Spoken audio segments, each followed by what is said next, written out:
సాధారణంగా చాలా మంది ఈ మధ్య కాలంలో నడుస్తున్నా, మెట్లెక్కుతున్నా ఆయాసం కనిపిస్తోంది. మరి ఈ లక్షణం కనిపిస్తే గుండె జబ్బులు ఉన్నట్టేనా అన్న అనుమానం కూడా కలుగుతోంది. దాని గురించి మరిన్ని డౌట్స్ క్లారిఫై చేసేందుకు మనతో పాటు ఉన్నారు డాక్టర్ దామోదర్ రెడ్డి గౌని గారు, కార్డియాలజిస్ట్ మెడికల్ హాస్పిటల్ నుండి. వారితో మాట్లాడి మరిన్ని విషయాలు మనం డౌట్స్ క్లారిఫై చేసుకుందాం. నమస్తే డాక్టర్.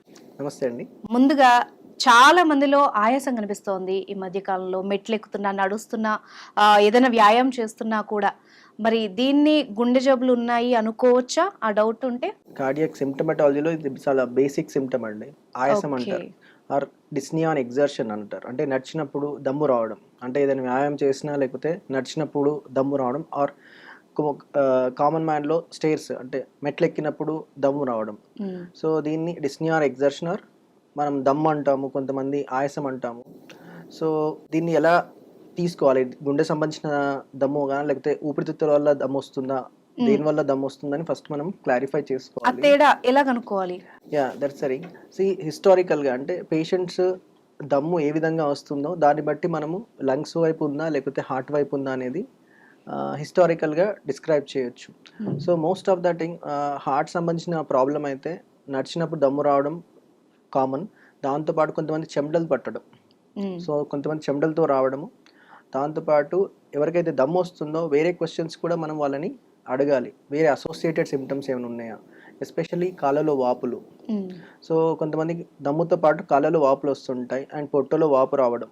సో దీని అర్థం ఏందంటే హార్ట్ వీక్ ఉండి లంగ్స్‌లోను అండ్ కాళ్ళలోను, పొట్టలోను నీరొస్తున్నట్టుగా అర్థం.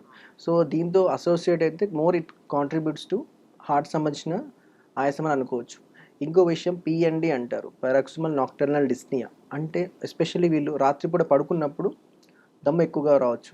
ఎందుకు హ్మ్. రాత్రిపూటే దమ్ము ఎక్కువ రావచ్చు హార్ట్ పేషెంట్స్‌లో అంటే, ఎప్పుడైతే హార్ట్ వీక్‌గా ఉంటుందో, సో ఇలాంటి పేషెంట్స్‌కి కొంతమందికి పడుకున్నప్పుడు కాళ్ళలోని బ్లడ్ సర్క్యులేషన్ అంతా లంగ్స్‌లోకి చేరుతుంది. ఆ నీరంతా లంగ్స్‌లోకి చేరి వాళ్ళు రాత్రిపూట దగ్గు, దమ్ముతో లేస్తారు. So this is called paroxysmal nocturnal dyspnoea. Especially example ఒక 10 గంటలకు పడుకున్నాడు patient. Maybe 2 hours later suddenly దమ్ముతో లేచి ఇబ్బంది పడుతూ ఉంటారు. సో వాళ్ళకు అట్‌లీస్ట్ ఒక హాఫ్ అన్ అవర్, 1 అవర్ అయితే కూర్చుంటే తప్ప ఆయాసం తగ్గదు. సో ఈ ఆయాసంతో పాటు ఆర్థోఅప్నియా, పారాక్సిమల్ నాక్టర్నల్ డిస్నియా పడుకుంటే ఆయాసం రావడం these are classical symptoms. And ఇంకో అసోసియేటెడ్ సిమ్టమ్స్ ఏందంటే నడిచినప్పుడు నొప్పి రావడం, ఛాతీలో నొప్పి. ఓకే. సో దమ్ముతో పాటు ఛాతీలో నొప్పి వస్తే కూడా that is also most likely heart సంబంధించిన బ్లాక్స్ ఏమైనా ఉండి గుండె వీక్ అయిందని సజెస్ట్ చేస్తుంటాయి. సో ఎప్పుడైనా ఈ పేషెంట్ నడిచినప్పుడు దమ్ము వస్తుందంటే మనం ఈ క్వశ్చన్స్ అన్ని అడగాలి. ఒకవేళ పేషెంట్స్‌కి ఈ సిమ్టమ్స్ కాకుండా అసోసియేటెడ్ అదర్ సిమ్టమ్స్ అంటే రెస్పిరేటరీ అంటే లంగ్స్ రిలేటెడ్ సమస్యలు ఏమైనా ఉన్నా కూడా మనము క్లియర్‌గా అడగాలి. ఎందుకంటే ఆయాసం లంగ్స్ వల్ల రావచ్చు, గుండె వల్ల రావచ్చు. సో లంగ్స్ వల్ల అయితే ఎలా వస్తాయంటే ఎస్పెషల్లీ వాళ్ళకు దగ్గుతో అసోసియేటెడ్ అయి ఉంటుంది. జ్వరం ఉండొచ్చు, దగ్గు ఉండొచ్చు అండ్ ఎక్కువ పిల్లి కూతులు అంటాం. వీజింగ్ సౌండ్స్ అని వస్తూ ఉంటాయి. హ్మ్. ఎస్పెషల్లీ ఆస్తమా పేషెంట్స్‌కి అండ్ సిఓపిడి పేషెంట్స్‌కి దగ్గుతో పాటు దమ్ము అండ్ ఫీవర్ రావడము, తెమ్మడ. హ్మ్. సో ఈ సిమ్టమ్స్ ఉంటే జనరల్లీ మనము హార్ట్ అండ్ లంగ్స్‌కి సంబంధించిన డిస్క్రిపెన్సీ చేస్తూ ఉంటాం హిస్టారికల్‌గా. బట్ ఫర్దర్‌గా డాక్టర్ దగ్గరికి వచ్చినప్పుడు ఈ సిమ్టమ్స్‌తో మనకు ఒకవైపు వెళ్తుంది డయాగ్నోసిస్. తర్వాత అది గుండె సమస్యనా, లంగ్స్ ప్రాబ్లమ్స్ ఫర్దర్‌గా మనం ఇన్వెస్టిగేట్ చేస్తాం. లైక్ గుండె సంబంధించిన ప్రాబ్లమ్ అయితే ఈసీజీ అని ఒక బేసిక్ టెస్ట్ చేస్తాము. తర్వాత 2D ఎకో అని ఒక బేసిక్ టెస్ట్ చేసి హార్ట్ ఏమైనా వీక్ ఉందా అని ఫస్ట్ డయాగ్నోస్ చేయాలి ఈసీజీ, 2D ఎకో ద్వారా. ఒకవేళ ఈసీజీ ఎకో, 2D ఎకో మనకి పెద్ద కాంట్రిబ్యూట్ చేయలేనప్పుడు నెక్స్ట్ ట్రెడ్మిల్ టెస్ట్ అని ఒక ఎక్సర్సైజ్ టెస్ట్ చేస్తాము. దీని ద్వారా మనము ఎగ్జాక్ట్లీ దమ్ము హార్ట్ వల్లనా లేకపోతే లంగ్స్ వలన డిస్క్రైబ్ చేస్తాము. అండ్ ఒకవేళ మనం if it all we're feeling it is lungs related అంటే జనరల్‌గా ఛాతీ ఫోటో అంటే ఎక్స్‌రే చెస్ట్ చేస్తాము. చేసి లంగ్స్‌లో ఏమన్నా ఆస్తమా ఫీచర్స్ కానీ, నిమోనియా కానీ ఏదైనా ఉన్నా మనము ఐడెంటిఫై చేయొచ్చు. అండ్ లంగ్స్ సంబంధించి ఫర్దర్‌గా పల్మరీ ఫంక్షన్ టెస్ట్ ఇవన్నీ కూడా చేసి we can differentiate between heart and lung problems. Okay. మీరన్నట్టుగా ఈ దమ్ము ఎంత రిలేటెడో మీరన్నట్టు ఊపిరితిత్తుల ప్రాబ్లమ్స్ ఉన్న వాళ్ళలో కూడా కనిపించొచ్చు. కరెక్ట్. పేషెంట్ ఈ చిన్న వేరియేషన్‌ని ఎలా కనిపెట్టాలి? అంటే కొంచెం టెన్షన్ అయ్యే ఛాన్స్ కూడా ఉంటది గదా! డెఫినెట్‌లీ. హ్మ్. అందుకనే డెఫినెట్‌గా ఫిజిషియన్ హెల్ప్ తీసుకోవాలి. ఓకే. అండ్ ఇంకో ఇంపార్టెంట్ థింగ్ ఏంటంటే రిస్క్ ఫ్యాక్టర్స్. వాళ్ళకి ఆల్రెడీ ప్రీవియస్‌గా డయాబెటిస్, హైపర్ టెన్షన్ అంటే షుగరు, బీపీ అండ్ ప్రీవియస్గా ఏమైనా హార్ట్ రిలేటెడ్ ఇష్యూస్ ఉన్నప్పుడు జనరల్గా హార్ట్ రిలేటెడ్ సమస్య ఎక్కువ వచ్చే అవకాశం ఉంది more than lung problem. So వీళ్ళు should be little more keep low threshold, అంటే కొద్దిగా ఇబ్బంది ఉన్నా కూడా డాక్టర్ని కలిసి ఫర్దర్ ఇన్వెస్టిగేట్ చేసుకోవాల్సి వస్తుంది. And lungs related patient especially possibly చిన్నప్పటి నుంచి వాళ్ళకి ఏదైనా అస్తమా ఉండే హిస్టరీ ఉండొచ్చు, లేకపోతే they are more expose to dust, అంటే లైక్ అలర్జీ రిలేటెడ్ ఇష్యూస్ ఉండొచ్చు, చల్లటి వాతావరణానికి దగ్గు దమ్ము రావచ్చు. సో వీటన్నిటి చూసుకొని వాళ్ళు ఇమీడియట్గా ఫిజిషియన్ని కన్సల్ట్ చేస్తే, like physician are cardiologist whoever it is, so మనము రెండింటికి మధ్యలో తేడా బట్టి మనము ఫర్దర్ ఇన్వెస్టిగేట్ చేస్తే డెఫినెట్గా మనం we can come to 100% conclusion. Okay doctor, మెయిన్గా హెవీ వెయిట్ ఉన్న వాళ్ళలో కూడా మనం ఈ సమస్య చూస్తుంటాం. Yeah. మరి వాళ్ళు ఎలాంటి జాగ్రత్తలు తీసుకోవాలి? యా, సో నేను ఇంతకుముందు చెప్పిన రిస్క్ ఫ్యాక్టర్స్ ఉన్నాయి కదా, బీపీ, షుగర్, అండ్ ఇది మీరు ఒబేసిటీ అని క్వశ్చన్ అడిగారు, ఊబకాయం. సో ఊబకాయం also one of the risk factor for heart. అంటే హార్ట్ అటాక్స్ రావడానికి, హార్ట్ ఫెయిల్యూర్కి ఊబకాయం కూడా ఒక ప్రమాదకారి సమస్య అన్నమాట.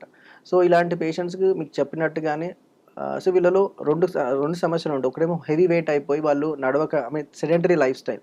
సో ఇప్పుడు చూస్తున్నాము చాలా మంది ఫిజికల్గా యాక్టివ్గా ఉండట్లా, సెడెంటరీగా ఉండి వెయిట్ పికప్ చేస్తున్నారు. వెయిట్ ఎక్కువ అయిపోయినప్పుడు they are not trying to motivated to walk. So ఎప్పుడైతే వెయిట్ ఎక్కువై నడవలేకపోతారు, సో ఆటోమేటిక్గా వాళ్ళ బాడీ డీకండిషన్ అవుతుంది. డీకండిషన్ అంటే ఫిజికల్గా వీక్ అవుతారు. సో వాళ్ళు ఏదో ఒక టైంలో నడవడానికి ట్రై చేసినప్పుడు బ్రీతింగ్ డిఫికల్టీ ఉంటుంది. సో బట్ అది డీకండిషనింగ్ వల్ల, బాడీ డీకండిషన్ వల్ల అవుతుంది. బట్ హార్ట్కి దానికి ఎలా డిఫరెన్షియేట్ చేయాలంటే డెఫినెట్గా మనం ఫర్దర్గా నేను పైన చెప్పిన క్వశ్చన్స్ అన్నీ అడిగి ఫర్దర్గా ఈసీజీ ఎక్కువ ట్రెడ్మిల్ చేసి డిఫరెన్షియేట్ చేయాలి. ఓకే ఓకే డాక్టర్, ఇప్పుడు మీరు చెప్పినట్టుగా అన్ని టెస్టులు చేయించుకొని స్టార్టింగ్ స్టేజ్లో కనుక దీన్ని కనుక్కుంటే ఏ విధంగా ప్రివెంట్ చేయొచ్చు లేదా కేర్ తీసుకోవచ్చు? అందుకనే మనము most of the patients like ప్రీవియస్గా 40 years దాటితే కార్డియాక్ స్క్రీనింగ్ చేసుకోమని ఎవ్రీ 1 year. ఇప్పుడు ఐడియల్ లాస్ట్ ఫ్యూ డెకేడ్స్లో చూస్తే, ఎస్పెషల్లీ లాస్ట్ 10 yearsలో గమనిస్తే కనుక ప్రీవియస్గా మనకు హార్ట్ అటాక్స్ 50 ఏళ్ళు దాటితే వచ్చేవి, హార్ట్ అటాక్స్ కానీ గుండె జబ్బులు కానీ. So but since last 10 years we are seeing the trend has come down. అంటే ఏజ్ 50 కంటే, I mean we are seeing patients 20 yearsలో కూడా హార్ట్ అటాక్ వచ్చిన పేషెంట్స్ ఉన్నారు. సో దాని అర్థం ఏంటంటే మనం we have to bring down the threshold. So అంటే 50 yearsలో స్క్రీనింగ్ స్టార్ట్ చేయకుండా మేబీ ఎర్లీ 30sలో మనము హార్ట్ స్క్రీనింగ్ స్టార్ట్ చేయాలి. ఎవ్రీ ఇయర్ ఈసీజీ ఎక్కువ ట్రెడ్మిల్ చేసుకొని ప్రివెంటివ్గా మనము ఏమైనా సమస్యలు ఉన్నో తెలుసుకొని దాన్ని బట్టి మన ఈ సడన్ కార్డియాక్ అరెస్ట్ కానీ సడన్ హార్ట్ అటాక్స్ కానీ మనం ప్రివెంట్ చేసేదానికి అవకాశం ఉంటుంది. ఓకే డాక్టర్, ఆల్రెడీ గుండె జబ్బులు ఉన్న వాళ్ళలో ఎలాగూ ఈ దమ్ము సమస్య ఉంటుంది వాళ్ళకి, వాళ్ళు దాన్ని ఎక్కువ కాకుండా, అంటే వాళ్ళకి ఎంతైనా ఇబ్బంది కదా మీరు అన్నట్టు, పడుకోవడానికి కానీ అన్నింటికీ ఇబ్బంది. సో దాన్ని తగ్గించుకునే మార్గాలు ఏమన్నా ఉంటాయా లైఫ్ స్టైల్ చేంజెస్లో? సో డెఫినెట్లీ ఉంటాయండి. సో ముఖ్యమైనది ఆయాసం కాజ్ చేసేది హార్ట్ వీక్ ఉండడం వల్ల. మేబీ వాళ్ళు ప్రీవియస్గా హార్ట్ అటాక్ పేషెంట్స్ అయ్యి ఏమైనా హార్ట్ సర్జరీ లైక్ రక్తనాల్లో బ్లాక్స్ ఉండి స్టెంట్స్ కానీ బైపాస్ అయిన పేషెంట్స్ ఉండొచ్చు, లేకపోతే రక్తం కవాటాలలో ఏమన్నా ప్రాబ్లం ఉండి వాల్వ్ సర్జరీస్ అయిన పేషెంట్స్ కూడా అయి ఉండొచ్చు. సో ఆల్రెడీ వాళ్ళు కార్డియాలజిస్ట్ దగ్గర ఫ్రీక్వెంట్ ఫాలోఅప్స్ చేయించుకోవాలి. అండ్ దానికి సంబంధించిన మందులు, ఎప్పుడైతే హార్ట్ వీక్ ఉంటుందో దానికి సంబంధించిన హార్ట్ వీక్ ఉన్నప్పుడు లంగ్స్లో వాటర్ చేరకుండా, బాడీలో ఎక్సెసివ్ వాటర్ చేరకుండా డైరెటిక్స్ అని ఇస్తారు మందులు. అండ్ హార్ట్ పంపింగ్ ఇంప్రూవ్ అయ్యేదానికి ఇప్పుడు చాలా న్యూ థెరపీస్ వచ్చాయి. అలాంటి మందులు ప్రాపర్గా తీసుకుంటే మనకు ఈ దమ్ము ఆయాసం తగ్గించే అవకాశం ఉంటుంది. అండ్ నెక్స్ట్ థింగ్, లైఫ్ స్టైల్లో ఎలాంటి చేంజెస్ చేయాలి. మోస్ట్ ఇంపార్టెంట్, హార్ట్ చాలా వీక్ ఉన్నప్పుడు మనం వాటర్ రెస్ట్రిక్షన్ సజెస్ట్ చేస్తుంటాం. వాటర్ రెస్ట్రిక్షన్ అంటే జనరల్గా హార్ట్ పంపింగ్ చాలా బాగున్నప్పుడు, నార్మల్గా ఉన్నప్పుడు మనం ఈవెన్ 5 to 10 liters వాటర్ తీసుకున్నా కూడా heart can handle it well. అది పంప్ చేస్తుంది, ఎంత స్ట్రెస్ అయినా తీసుకోగలదు. ఎప్పుడైతే హార్ట్ వీక్ ఉంటుందో యూ కెనాట్ ఓవర్లోడ్ చేయలేం హార్ట్ని. సో అలాంటప్పుడు మనము జనరల్గా we ask them to restrict the fluid. అంటే మనం 24 hours తీసుకునే water at least 1 liter or 1.5 liter restriction పెడుతూ ఉంటాం. So most important thing. And ఎందుకంటే ఆల్రెడీ మనం డైరెటిక్స్ ఇచ్చి వాళ్ళను వాటర్ బాడీలో చేరకుండా యూరిన్లో పోయేటట్టు చేస్తుంటాము. So there is water restriction చేయనప్పుడు ఏమవుతుందంటే వాటర్ ఎక్కువ తీసుకొని దెర్ ఇస్ నో పర్పస్, మనం మందులు ఇస్తూ ఉంటాం. So it directly we are loading the heart and unloading the heart. So ముఖ్యమైనది మందులతో పాటు life style change, especially water restriction ఒకటి, రెండోది సాల్ట్ రెస్ట్రిక్షన్. సో సాల్ట్ వల్ల బాడీలో వాటర్ స్టే అవుతుంది అనమాట. It binds the water and retains the water in the body. So salt restriction చేసినప్పుడు ఆటోమేటిక్గా మనకు బాడీలో వాటర్ కంటెంట్ తగ్గుతుంది అండ్ యూరిన్ మనం ఇచ్చే టాబ్లెట్తో ఎలాగో యూరిన్ ఎక్కువగా పోతారు, దానివల్ల మనం ఆయాసాన్ని ప్రివెంట్ చేయొచ్చు. అండ్ ఇంకొక మోస్ట్ ఇంపార్టెంట్ థింగ్ ఏంటి, ఆటోమేటిక్గా మనం సాల్ట్ ఇంటేక్ తగ్గించినప్పుడు, ఒకవేళ పేషెంట్ ఆల్రెడీ బీపీ పేషెంట్ అయితే, సో ఆటోమేటిక్గా బీపీ కంట్రోల్ కూడా హెల్ప్ అవుతుంది. ఓకే. అండ్ వీటితో పాటు routine risk factors like ఉబ్బకాయము, diabetes, cholesterol ఇవన్నీ రెగ్యులర్గా పరిధిలో ఉన్నాయా లేదా చెక్ చేసుకొని రిపోర్ట్స్ ద్వారా డాక్టర్ గారి కార్డియాలజిస్ట్ ఆర్ ఫిజిషియన్తో రెగ్యులర్గా చెకప్స్ చేసుకొని అవన్నీ కంట్రోల్ పెట్టుకుంటే మళ్ళీ హార్ట్ ఫర్దర్గా రీఅటాక్స్ రావడం, మళ్ళీ హార్ట్ ఫర్దర్గా వీక్ అవ్వకుండా ఉండేదానికి ఛాన్సెస్ ఎక్కువగా ఉంటాయి. So frequent regular visits and optimal medical therapy, అంటే డాక్టర్ గారు ఇచ్చిన మందులు కరెక్ట్గా వాడుకుంటూ అండ్ నేను చెప్పిన లైఫ్ స్టైల్ చేంజెస్ జాగ్రత్తగా చేయాలి.